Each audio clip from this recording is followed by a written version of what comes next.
Bonsoir et bienvenue à tous dans l'actualité de ce lundi de Pâques. La mort brutale ce matin du pape François. Hier encore, il s'était adressé aux fidèles, place Saint-Pierre. L'émotion est considérable partout dans le monde, bien au-delà du 1,5 milliard de catholiques. Pendant son pontificat, il a pris le parti des pauvres. Il a assoupli la position de l'Église sur les couples divorcés, les homosexuels, mais n'a rien cédé sur le célibat des prêtres et la place des femmes dans l'Église.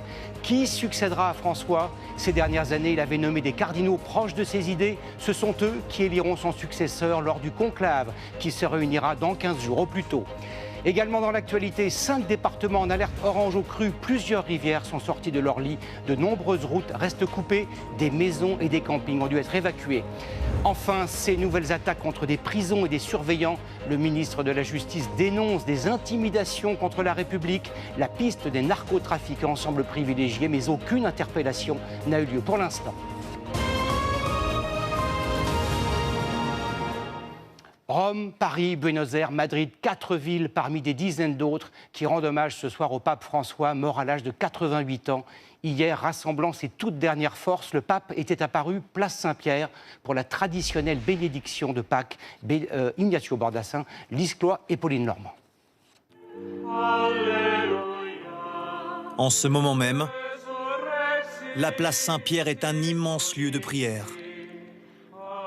Des chants remplis d'émotions pour tous ces croyants venus saluer la mémoire du souverain pontife.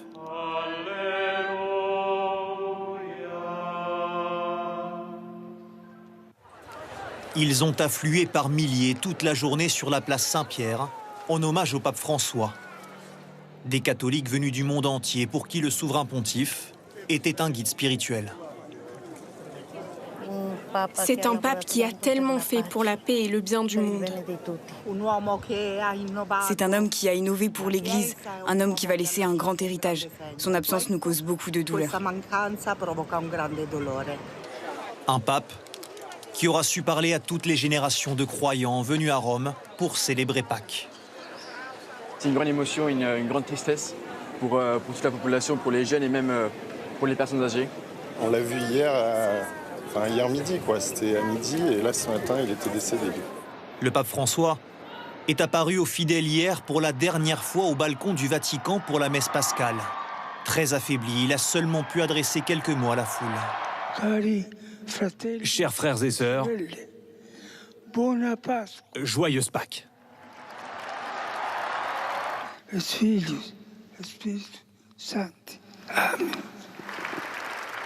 À 88 ans, le pape François sortait tout juste d'une lourde hospitalisation de près de 40 jours, atteint d'une pneumonie. Ses fidèles l'ont toujours accompagné pendant sa convalescence jusqu'au 23 mars, jour de sa sortie. Grazie a tutti e vedo questa signora con I fiori gialli e brava. Ce matin, l'annonce de sa mort est tombée comme un coup près. À 7h35 ce matin, l'évêque de Rome, le pape François, est retourné dans la maison du Père. Les cloches du Vatican retentissent en sa mémoire. Le pape François n'apparaîtra plus jamais au balcon. Stéphanie et sa famille ne sont pas croyants. En vacances à Rome, ils ont tenu à vivre ce moment historique. C'est émouvant, ça fait forcément quelque chose, même si on n'est pas forcément de religion catholique. Un peu plus loin, nous rencontrons Art, un Américain très ému aujourd'hui.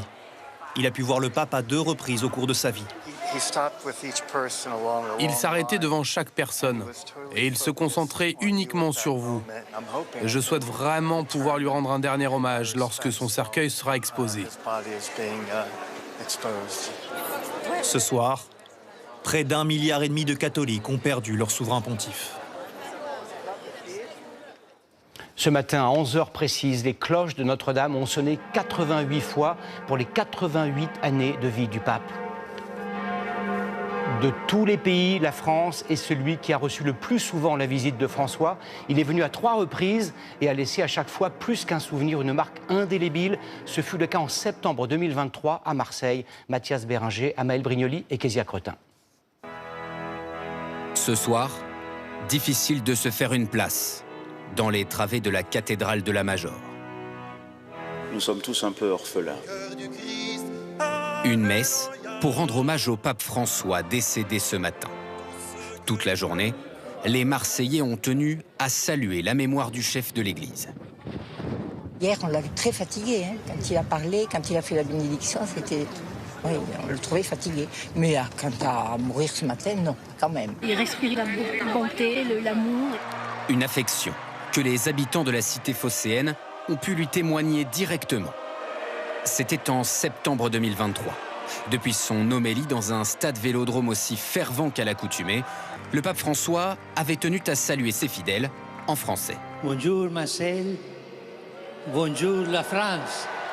Ce sourire aura aussi laissé une marque indélébile non loin d'ici, en Corse. Une visite historique pour un pape. La dernière hors d'Italie pour François, en décembre dernier, accueilli là aussi à bras ouverts. Merci pour toute cette journée, au cours de laquelle je me suis senti comme à la maison. Aujourd'hui, dans les rues d'Ajaccio, ceux qui l'ont aperçu se souviennent.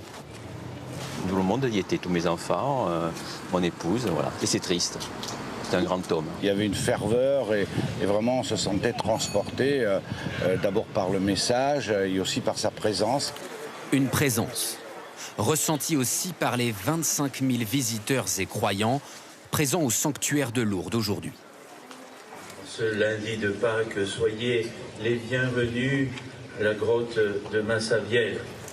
Malgré la peine, la nouvelle n'est pas venue gâcher les festivités, au contraire. C'est symbolique parce que voilà, le pape est mort aussi à l'occasion de la fête de Pâques. Donc c'est un message d'espérance pour nous chrétiens qui croyons à la résurrection. Il y a ceux qui croient et ceux qui ne croient pas.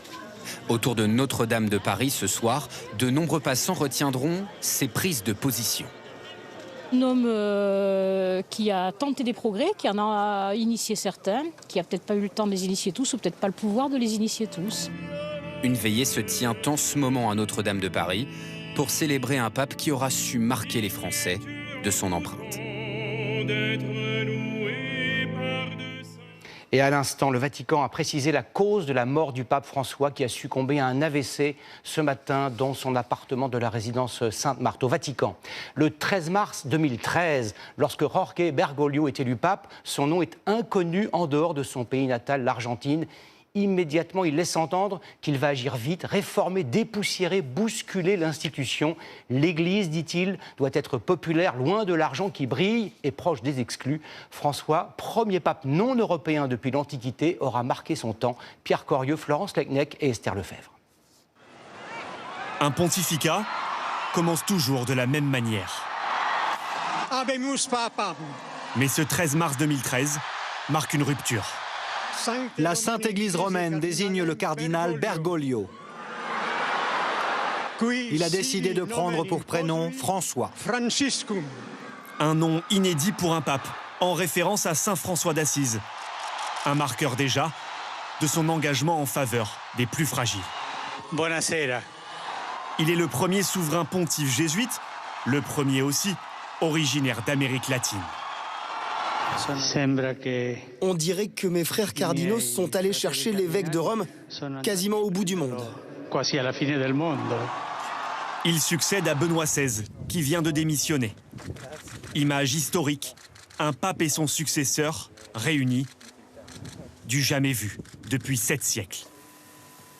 L'un de ses premiers gestes, symbolique, délaisser les appartements pontificaux pour une résidence plus modeste, une sobriété qu'il cultivera tout au long de sa vie. Celui qui n'est pas encore pape s'appelle Jorge Bergoglio. Pour les habitants de ce quartier, le plus dangereux d'Argentine, il restera leur prêtre. Connu pour y mener une vie en toute simplicité. Le cardinal, il venait toujours à pied par cette rue-là. Il était toujours habillé comme moi, comme un prêtre lambda. Il venait souvent dire la messe. Et il s'agenouillait devant les laissés pour compte, leur laver les pieds. Un geste qui aurait sauvé cet homme, dit-il, de l'enfer de l'alcool et de la drogue. Il m'a fait comprendre que j'avais une valeur pour Dieu. Si je ne l'avais pas rencontré, c'est sûr, je serais mort. Un jésuite aux origines modestes. Ses parents sont immigrés italiens. Son père est cheminot, sa mère femme au foyer. Beaucoup se souviennent l'avoir rencontré dans le bus, dans le métro ou encore au stade de foot. Depuis toujours, il est un fidèle supporter de San Lorenzo, petit club de Buenos Aires. Voici d'ailleurs sa carte de membre, datée de 2008. Des origines modestes qu'il n'oubliera pas lorsqu'il deviendra pape. Et ce n'est pas un hasard si son tout premier déplacement a lieu ici, sur l'île de Lampedusa en Italie, auprès des migrants africains, pour dénoncer ce qu'il appelle la honte des morts en Méditerranée. La culture du bien-être nous rend insensibles aux cris des autres. Cette globalisation de l'indifférence nous a privés de notre capacité à pleurer. En 2016, après une visite sur l'île grecque de Lesbos, il fait monter dans son avion 12 réfugiés syriens jusqu'à Rome. Le pape François assume son style, son franc-parler, comme lors de ce discours en plein cœur d'un quartier de Naples, tenu par la mafia. Une société corrompue, elle pue. Et un chrétien qui se laisse gagner par la corruption, il pue.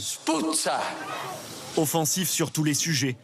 Après son voyage à Bethléem, en Terre Sainte, il est le premier pape à reconnaître par un traité l'existence d'un État palestinien. Un diplomate actif, un chef d'État qui a su rester accessible à ses fidèles. Les Français ont pu le constater lors de ses déplacements en France, notamment à Marseille et Ajaccio.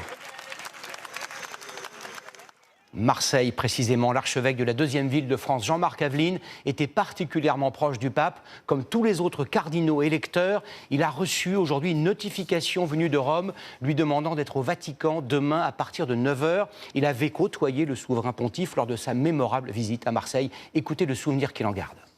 Sa personnalité, c'était paternel, dans tous les sens de ce mot. C'est-à-dire à la fois exigeant et aimant. Voilà. Voilà, exigeant, mais il y avait toujours la possibilité de pouvoir parler, de pouvoir être écouté. Moi, je retiens surtout cette proximité toute familiale. Et j'ai eu à cœur pour moi de montrer aussi aux Marseillais que ce pape-là faisait partie de la famille. Au cours de son pontificat, le pape François, adepte du franc-parler, n'a pas ménagé les puissants. À l'annonce de sa mort, tous ont néanmoins salué sa mémoire. Plusieurs pays ont décrété un deuil national. En Argentine, son pays natal, il durera 7 jours. Amandine Crefft, Alice Dubernay et Amaury Lermite. À Buenos Aires ce matin, spontanément, les fidèles viennent prier le pape François. Il était archevêque ici, dans cette cathédrale, place de Mai. À la sortie de la messe, les fidèles se disent fiers de l'avoir connu. J'ai été confirmée à mes 9 ans par le pape François. C'est pour ça qu'avec ma famille, on se sentait très proche de lui. Il représentait les personnes pauvres, ce que l'Église ne faisait pas avant. Il a changé énormément de choses dans l'Église. Il parlait particulièrement aux jeunes, qui sont normalement les plus difficiles à ramener à l'Église. C'est dans le confessionnal de cette basilique, dans la banlieue de Buenos Aires, qu'en 1953, le pape disait avoir ressenti l'appel de Dieu. Je l'ai toujours eu à mes côtés. Je viens ici tous les dimanches. Pour moi, cette église est mon havre de paix. Partout dans le monde, des milliers de fidèles bouleversés. À Bethléem ou ici, en Afrique du Sud, sur les marches de la cathédrale du Cap. Au nom de Jésus, merci beaucoup. J'espère que le prochain pape sera aussi bon que celui-ci, qu'il laisse de très bons exemples. Le pape, ce prêtre l'avait rencontré il y a 2 ans, lors de sa visite en République démocratique du Congo. Lorsqu'il est arrivé, à l'entrée de l'église, il a commencé par nous bénir. le cardinal et moi, qu'il soit venu ici chez nous, ça renforce le sentiment que le pape aimait beaucoup la RDC. Aux hommages des fidèles se mêlent les mots des chefs d'État. Le très Saint-Père n'est plus et je voulais ici dire toute la tristesse qui est la nôtre dans ce moment. Donald Trump, lui, s'exprime depuis la Maison-Blanche lors de la traditionnelle cérémonie de Pâques. C'était un homme bon. Il travaillait beaucoup. Il aimait le monde. D'autres réagissent sur les réseaux sociaux. C'est une nouvelle qui nous attriste profondément, car un grand homme et un grand pasteur nous quittent. Il savait comment donner de l'espoir, soulager la souffrance par la prière et favoriser l'unité. Il a prié pour la paix en Ukraine et pour les Ukrainiens. Tout en condamnant la guerre en Ukraine, le Vatican n'a jamais cessé le dialogue avec la Russie. C'est un homme, je tiens à le souligner une fois de plus, qui avait une attitude extrêmement positive envers la Russie. Et nous nous en souviendrons. Plusieurs pays ont déjà annoncé une période de deuil national. 3 jours en Espagne et au Portugal, 7 jours en Argentine. Dès les premiers mois de son pontificat, le pape François a voulu rompre avec ses prédécesseurs. En 2014, il accuse de nombreux cardinaux d'être, je le cite, en état de fossilisation mentale et spirituelle. Lui se veut ouvert d'esprit. Mais quel est au juste son héritage sur les questions de société et sur les scandales sexuels qui ont fait vaciller l'Église catholique? Gwenaëlle Bellec, Nathalie Murviedro et Annie Bazar. Proche des gens, le pape François s'est aussi voulu réformateur, s'illustrant par son franc-parler. L'année suivant son élection, les cardinaux de la Curie, le gouvernement du Vatican, ont ainsi subi les premières foudres papales. François, dénonçant notamment les courbettes des courtisans du Vatican. La maladie des méchants, ceux qui préfèrent parler dans le dos des personnes et non pas devant. Une façon de tuer les réputations des autres. Celui qui avait choisi une vie plus simple a aussi ouvert l'Église aux couples remariés et aux couples homosexuels avec cette phrase rentrée dans l'histoire. Si quelqu'un est homosexuel, cherche le Seigneur et est de bonne volonté, qui suis-je pour le juger ? Il y a 1 an et demi, le pape François a ainsi autorisé la bénédiction des couples homosexuels, sans pour autant autoriser leur mariage à l'Église. Contrairement à son prédécesseur, il a vraiment refusé de mettre en premier la condamnation morale pour dire qu'il faut d'abord aller à la rencontre des personnes et c'est vraiment d'abord ça qu'il a incarné. Mais il n'y a pas eu de travail théologique pour vraiment transformer sur le fond le discours de l'Église catholique. Le pape a également ouvert la gouvernance du Vatican aux femmes.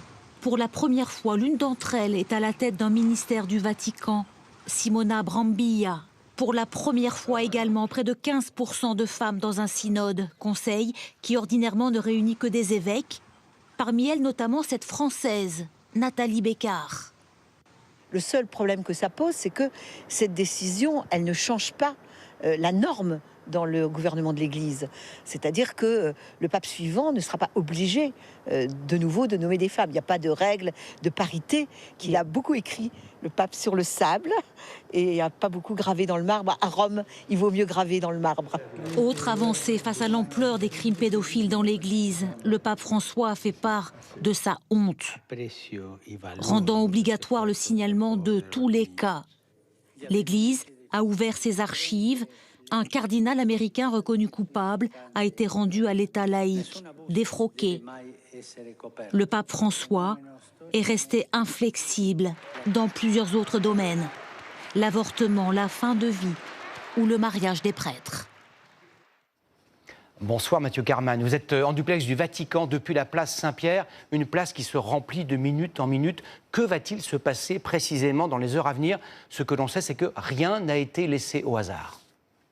Oui, rien n'a été laissé au hasard. 9 jours de deuil national ont donc débuté ce matin. Ce que l'on sait, c'est que le Vatican envisage d'exposer la dépouille du pape François ici, dans la basilique Saint-Pierre, pour que les fidèles du monde entier puissent venir lui dire un dernier au revoir. Des fidèles que l'on a croisés, qui viennent d'Italie, bien sûr, mais aussi de France, d'Espagne ou encore d'Argentine, pays de naissance du pape François. Des drapeaux argentins qui ont d'ailleurs été positionnés de part et d'autre de cette place Saint-Pierre. On peut voir des personnes assez émues. Sachez que la Constitution apostolique prévoit l'inhumation du Saint-Père entre le 4e et le 6e jour suivant son décès, c'est-à-dire entre vendredi et dimanche. La congrégation des cardinaux va se réunir demain pour choisir la date exacte. Ce que l'on sait, c'est que des chefs d'État et de gouvernement du monde entier sont attendus ici au Vatican.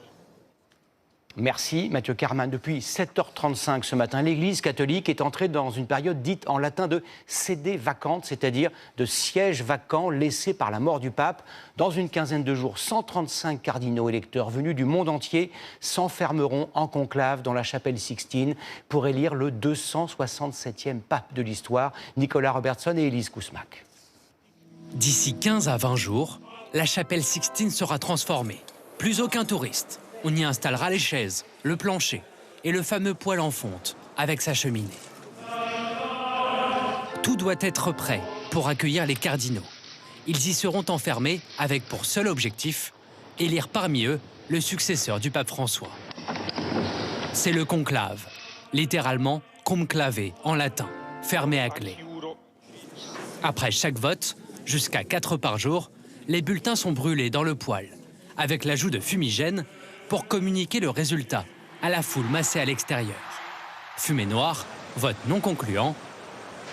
Blanche, le successeur est désigné à la majorité des 2/3. Durant l'élection, tout contact avec le monde extérieur est interdit aux cardinaux. En dehors des votes, ils sont reclus au Vatican, à la résidence Sainte-Marthe.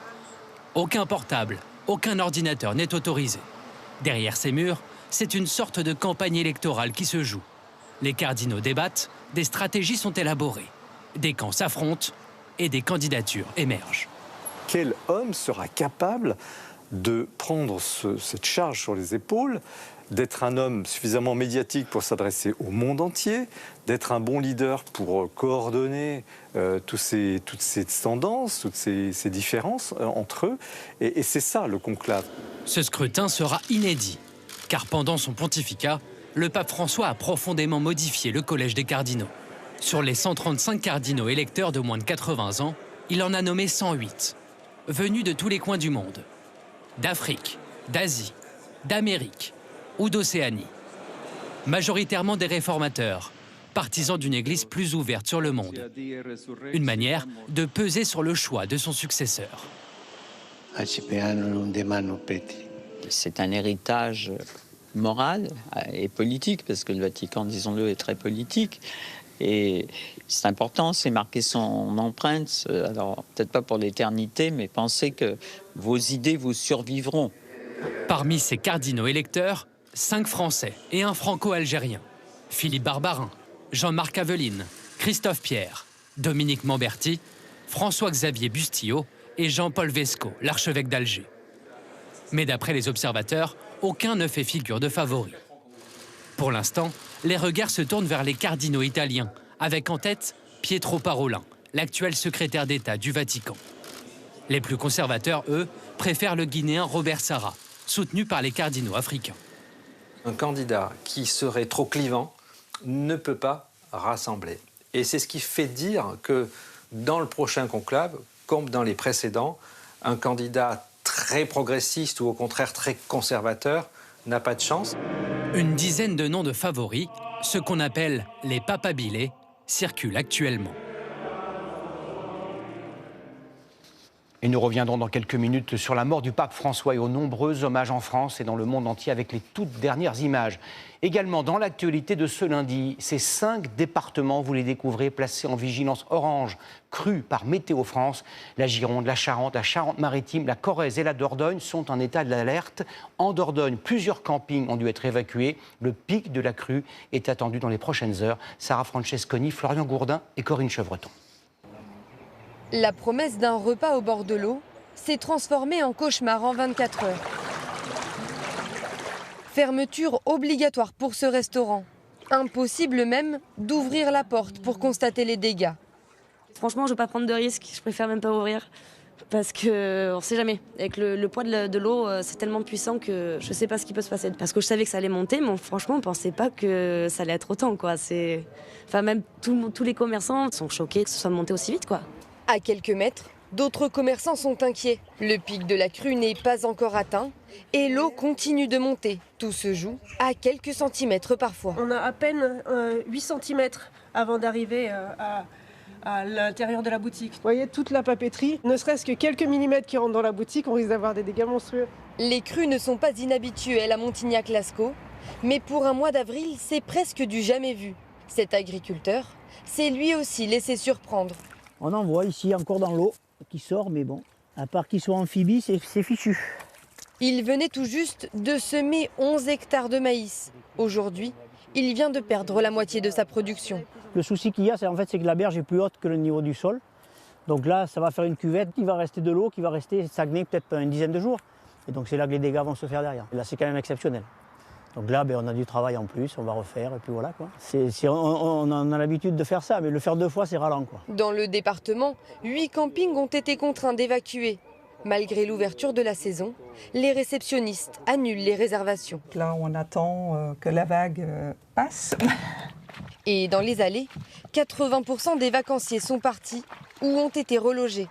On a 2 terrains qui sont légèrement plus hauts, où on a encore des clients campeurs, et on a une dizaine de mobil-homes qui sont sur une partie beaucoup moins inondable. En Dordogne, une centaine d'habitants a été évacuée. Tout le monde garde un œil inquiet sur la météo. De nouvelles précipitations sont attendues mercredi. Autre département très touché par ces inondations, la Corrèze. Le niveau de plusieurs cours d'eau, dont la Vézère, est toujours exceptionnellement élevé. Plusieurs routes restent impraticables et la décrue s'annonce plus lente que prévu. Guillaume Frixon, Briot-le-Turmy ont passé la journée aux côtés des sinistrés. Regardez. La route a été engloutie par les eaux et c'est tout un lotissement qui se retrouve pris au piège. Alors pour accéder au logement isolé, il fallait encore cet après-midi être bien équipé. Dans cette maison, toute la famille est venue prêter main forte. L'eau et la boue se sont infiltrées au rez-de-chaussée. Il faut donc tout nettoyer au plus vite. Ça va être compliqué, ça va être long. Mais bon, ça va le faire à plusieurs et il y a d'autres personnes qui vont arriver pour nous aider. Toute la nuit, d'importantes pluies ont touché le secteur et la rivière voisine est montée de plus d'1 mètre en quelques heures. Alors ce matin, les pompiers ont multiplié les interventions jusqu'à devoir utiliser un aéroglisseur pour évacuer et mettre à l'abri une vingtaine d'habitants de ce quartier. Ils ont évacué un couple à côté de chez nous avec un bébé qui sont partis. Mon épouse qui était assez stressée, qui a voulu partir avec mon autre fils. En moins de 24 heures, il est tombé par endroits l'équivalent d'1 mois de précipitation. Résultat, sur cette route, un glissement de terrain a tout emporté sur son passage, à quelques mètres à peine de cette maison. Chute d'arbres et de pierres, le couple de propriétaires est désabusé et doit quitter les lieux de toute urgence, car le terrain est toujours instable. C'est arrivé un peu très tôt le matin. D'habitude, on est toujours un petit peu à l'extérieur, là, en train de bricoler, et ça serait pu être un peu plus catastrophique que ça. On dit que c'est du matériel, mais c'est quand même des souvenirs faits avec la famille, et voilà. Et en 5 minutes, voilà, il ne reste plus rien. Malgré une légère décrue, des champs, des parkings, des aires de jeu sont toujours sous les eaux. C'est angoissant, quoi.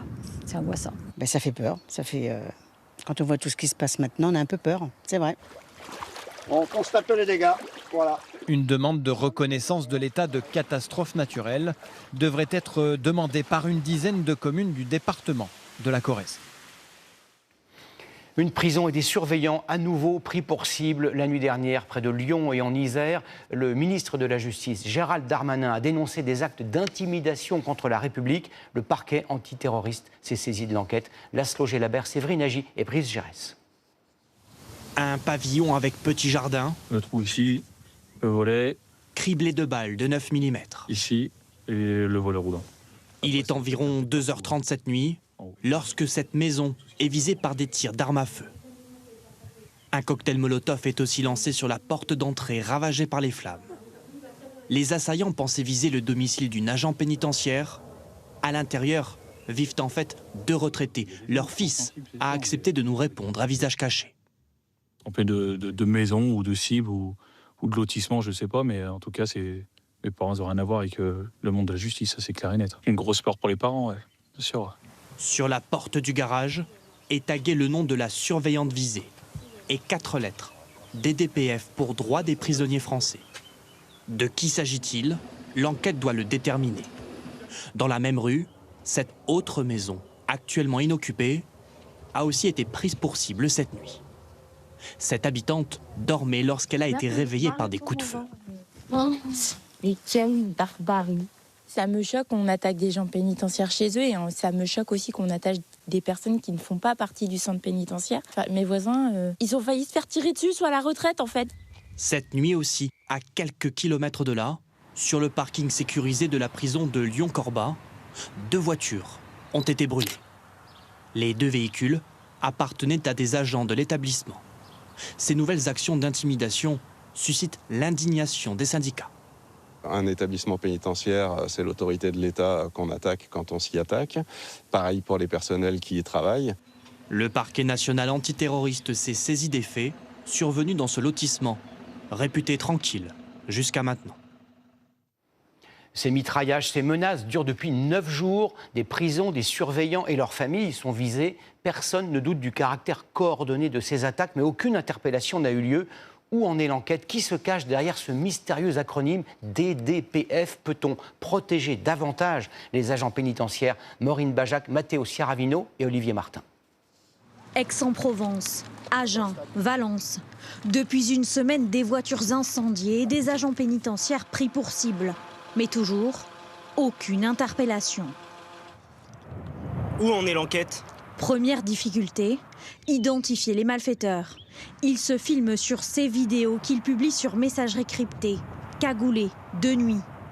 En coulisses, les enquêteurs progressent. La police technique et scientifique a relevé des traces ADN et continue ses analyses à la recherche de la moindre identité. Qui est derrière ces attaques? 4 lettres. En guise de signature, DDPF pour défenseurs des droits des prisonniers français. Un groupe organisé sur cette messagerie cryptée, il se présente. Sachez que nous ne sommes pas des terroristes, nous sommes là pour défendre les droits de l'homme à l'intérieur des prisons. Il réclame de meilleures conditions de détention. Faut-il comprendre que ce sont des prisonniers? Il pourrait s'agir de petites mains payées par des narcotrafiquants. C'est désormais la piste privilégiée. Autre indice, ces impacts de balles retrouvés sur la façade de la prison de Toulon. Des tirs d'armes automatiques, là aussi la signature des narcotrafiquants. Chaque jour, l'inquiétude grandit pour les agents pénitentiaires. Bonjour, bonjour monsieur. Nous étions ce matin en visite à la prison de la Santé à Paris avec un député. Pour leur sécurité, tous les surveillants témoignent anonymement. Ils redoublent de vigilance. Un voisin à moi qui s'est fait bouler sa voiture la semaine dernière. L'intimidation, vous en avez beaucoup ici au quotidien? Et on fait face à des tentatives d'intimidation. Une fois qu'on a une certaine expérience, on arrive à gérer ça correctement. Et c'est verbal? C'est souvent verbal. Alors comment mieux protéger ces surveillants? Les syndicats réclament l'anonymisation des agents, des moyens pour sécuriser l'entrée des prisons et des patrouilles de police. À Meaux, depuis une semaine, des équipages circulent chaque soir aux abords de la prison. Également dans l'actualité, le vol de médicaments anticancéreux d'une valeur d'1 million d'euros dans un site de stockage qui fournit l'assistance publique Hôpitaux de Paris. Les cambrioleurs étaient visiblement très bien renseignés. Les faits se sont déroulés le week-end dernier à Nanterre.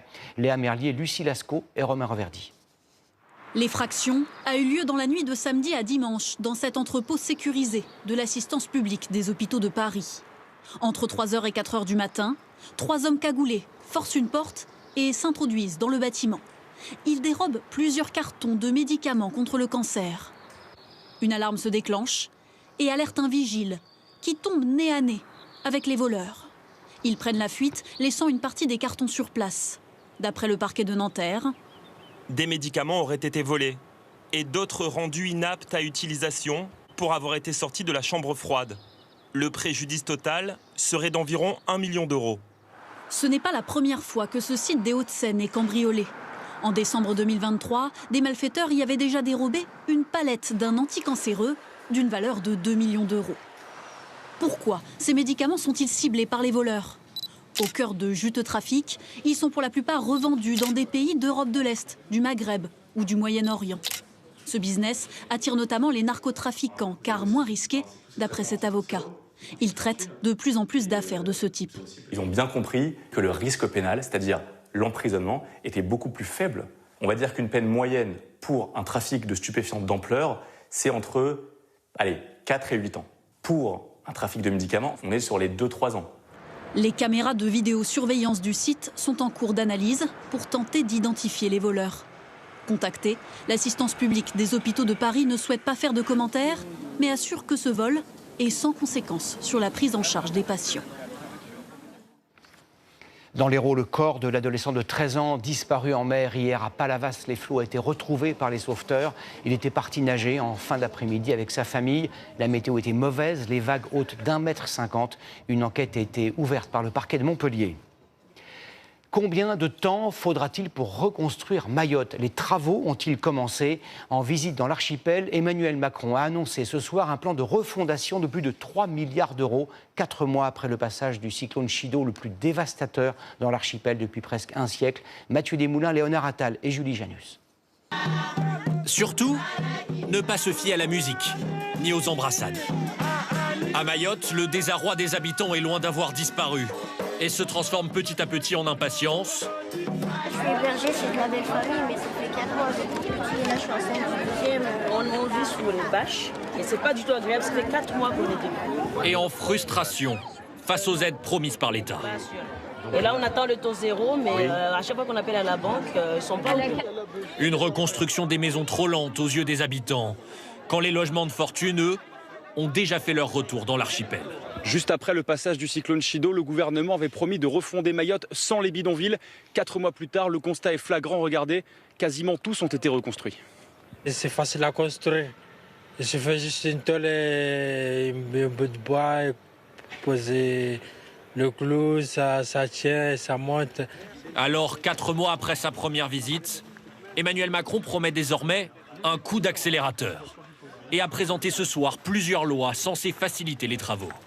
Il y a des impatiences qui sont légitimes, il y a beaucoup de choses qui sont encore à améliorer et nous sommes en train justement d'y pourvoir. À la clé, plus de 3 milliards d'aides supplémentaires sur les 6 prochaines années, alors même qu'à cette heure, aucun euro d'argent public n'a encore été versé aux collectivités locales. Il y a plus d'une centaine de millions d'euros qui sont sortis des poches des mairies, qui n'ont pas été payés pour les entreprises qui ne veulent plus travailler parce que l'État n'a pas payé. Face à la colère, la préfecture promet ce soir que les premiers paiements auront lieu dans les prochains jours. Faire ses courses et repartir sans payer, c'est possible. Dans certains magasins, les articles n'ont pas d'étiquette de prix, il n'y a pas de caisse enregistreuse. Des boutiques de ce genre ont ouvert leurs portes à Mulhouse, Poitiers, Toulouse, Paris. Comment fonctionne-t-elle? C'est le grand format étonnant de ce 20h. Il est signé Mathias Béringer et Alix Ponsard. Au moment de choisir un vêtement dans ce magasin, Marine ne se pose pas beaucoup de questions. On regarde s'il y a des choses qui nous intéressent, qui nous tapent dans l'œil, et puis on repart avec. Tout simplement. La raison, la voici. C'est gratuit. Oui, vous avez bien entendu, ici pas de prix, pas de caisse enregistreuse, il n'y a qu'à se servir. J'ai vu des produits de marque, des vêtements de marque. À l'heure actuelle, c'est exceptionnel. Et puis tout le monde en a besoin. Comment ce magasin peut-il proposer des articles sans la moindre contrepartie? Je viens amener quelques petits sacs. Ce sont les clients eux-mêmes qui approvisionnent le magasin en donnant les objets dont ils n'ont plus besoin. Si ça peut servir à quelqu'un d'autre, parfait. De la vaisselle, des jouets, des livres. Des petits sacs. Le tout minutieusement inspecté avant d'être mis en rayon. Non, c'est pas un débat. C'est vraiment un magasin gratuit où les objets sont en bon état. On ne vient pas là à la déchetterie. Magasins gratuits ou vente pour 1 € symbolique, le monde associatif s'est emparé de ce système un peu partout en France, mais certaines entreprises comptent bien elles aussi en faire leur business. C'est le cas de cette boutique dans ce centre commercial près de Toulouse. Qu'est-ce que tu as trouvé de beau, toi? Un beau parasol. Les clients peuvent choisir jusqu'à 5 articles par semaine. 1, 2, 3... Moyennant cette fois-ci un abonnement obligatoire de 40 € par an. Nous avons fait le calcul, 15 centimes par objet. C'est dérisoire par rapport à tout ce qu'on récupère. Hein. Une somme indolore pour cette cliente. Mais avec 1000 abonnés, le magasin génère des revenus, peut payer ses 3 salariés. Le loyer, lui, est offert par le centre commercial. Pour limiter les coûts, la boutique est uniquement ouverte le vendredi et le samedi, les jours de forte affluence. On est un nouveau modèle de consommation et le magasin, c'est le premier en France. On espère en ouvrir d'autres un peu partout. Un modèle présenté comme plus vertueux, plus éco-responsable, alors que près de 2 milliards d'objets inutilisés dorment dans nos placards. Néanmoins, avec les formules d'abonnement qui incitent à venir chercher 5 objets par semaine en contrepartie d'un abonnement, là on pourrait craindre une surconsommation d'objets dont on n'a pas forcément besoin. Pas de quoi vider le magasin pour autant. L'enseigne reçoit ici près de 2000 dons chaque semaine. Des objets qui, parfois, se retrouvent à nouveau sur la même étagère. Revenons à présent sur la principale information de ce lundi, la mort du pape François. Le Vatican précise ce soir qu'il a succombé à un AVC. Sa dépouille devrait être exposée à partir de mercredi à l'intérieur de la basilique Saint-Pierre à Rome. Vous le voyez en direct et dans de très nombreuses églises de par le monde. Les fidèles ont commencé à se rassembler. Les toutes dernières images avec Ignacio Bornassin et Delphine Sidbon. Les cloches de la cathédrale d'Ajaccio résonnent ce soir en hommage au pape François. Des dizaines de fidèles allument des bougies en sa mémoire. C'est une perte pour tous les croyants. Et puis c'était quelqu'un qui portait la gentillesse et la parole de paix. Je sais qu'ici, il était très apprécié, il était très... voilà, c'était important. Un hommage dans un lieu symbolique, car c'est là où le pape s'était rendu en décembre pour sa dernière visite à l'étranger. Le cardinal Bustillo était là à ses côtés. Lui qui le connaissait bien garde un souvenir ému de ses échanges avec le pape François. C'est son regard. Son regard, il a regardé les jeunes, il a regardé les enfants, il a accueilli les enfants, il a accueilli la vie. Il était vraiment en pleine forme et il a apporté ce côté simple, ce côté fraternel, ce côté amical, ce côté papal, si j'ose dire, à tous les Corses et à tous ceux qui étaient sur son chemin. À Notre-Dame de Paris, là aussi, une veillée a lieu en ce moment même. Instant de communion et de recueillement. Les catholiques français sont également présents en nombre à Rome, dans la basilique Saint-Jean de Latran, à quelques kilomètres seulement du Vatican. On est venu pour prier pour le Saint-Père et nous unir à tous les fidèles du monde entier qui eux aussi prient pour le Saint-Père et son successeur. En Argentine, terre du pape François, ils sont nombreux à se rendre à la basilique San José, un lieu chargé d'histoire car c'est ici qu'avant d'être pape, François dit avoir reçu l'appel de Dieu. Je n'y croyais pas ce matin, mais bon, il allait mal. Il a été courageux. Ce soir, place Saint-Pierre à Rome, des milliers de catholiques continuent de prier en chœur pour leur souverain pontife disparu. La ville de Paris rend également hommage ce soir au pape. La tour Eiffel va rester éteinte toute la nuit. Bonsoir Jean-Marie Bagayoko, vous êtes sur le parvis de Notre-Dame. À l'intérieur de la cathédrale, de très nombreux fidèles sont rassemblés pour une veillée de prière qui pourrait durer plusieurs heures. Effectivement, Gilles, une veillée de prière se tient en ce moment même à l'intérieur de la cathédrale Notre-Dame de Paris. Elle était ouverte à tous initialement, mais depuis quelques minutes, elle est réservée aux seuls croyants parce qu'il y a beaucoup de monde. Une ouverture exceptionnelle jusqu'à minuit ce soir pour permettre à un maximum de croyants, de fidèles, de venir se recueillir. À l'intérieur, un portrait géant du pape François a été installé et il faut savoir que la cathédrale Notre-Dame de Paris peut accueillir jusqu'à 1000 3500 places assises par cérémonie, ce qui veut dire qu'ici, à l'extérieur, sur le parvis où nous nous trouvons, eh bien, la file d'attente promet d'être longue, très longue ce soir. Et pour ceux qui ne pourront pas entrer dans la cathédrale Notre-Dame de Paris ce soir, une autre messe sera organisée dès demain. Elle aussi sera consacrée au souverain pontife et elle démarrera dès 8h30. Merci beaucoup Jean-Marie. Si l'on accepte Jean-Paul II, François est le pape qui a le plus voyagé pendant les 12 années de son pontificat. 47 visites dans des pays étrangers. À la recherche de symboles, il a évité les destinations les plus évitantes. Il n'est jamais allé en Espagne, en Allemagne, ni au Royaume-Uni. Et face au grand de ce monde, il n'a jamais pratiqué la langue de bois. Sylvie Pinatel et Élise Kousmak. Ses premiers sourires, c'est à eux qu'il les a donnés. Aux migrants de Lampedusa, invitant le monde à se réveiller.